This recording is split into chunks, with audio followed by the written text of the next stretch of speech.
naman nating parcel. So, eto na. May idea naman ako. Ayan na nakalagay na, oh. Eyewear, okay? So, pang eyeglasses ko. Inantay ko rin siya. Safe naman na makakarating sa'yo. So, ayan siya.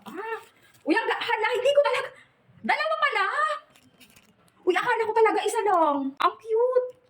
Dalawa pala ipapadala sa inyo once na mag-check out kayo. Hala, parang hindi naman nakalagay doon buy one take one. Pero as in, dalawa na talaga siya. Ang cute lang. Hala, grabe, dalawa na pala talaga siya. Ito siya, oh. Okay. Ay, ang ganda niya, be. Sukat natin. Ang ganda niya. Uy, grabe. Tapos ito yung isa. Ang ganda niya in fairness. Ito pa isa, oh. Okay lang yung frame niya. Para sa presyo niya, good as good yung pinaka-frame. Ayan, oh. Gusto ko yung ito kasi, oh, para at least kahit paano gumanong-ganong ka man, hindi basta-basta nalalaglag.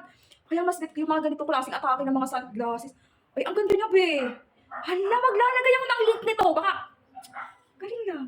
Gusto ko yung kulay na to, oh. Parang talagang, alam mo yung kahit tirik na tirik yung araw. Oh, parang alam mo yun. Dalawa na pala talaga. Nagulat ako kasi dalawa na siya. Ay, baka gusto mo rin to. Ayan yung link natin. Try mo lang din talaga. Dalawa na pala talaga siya. Ang galing.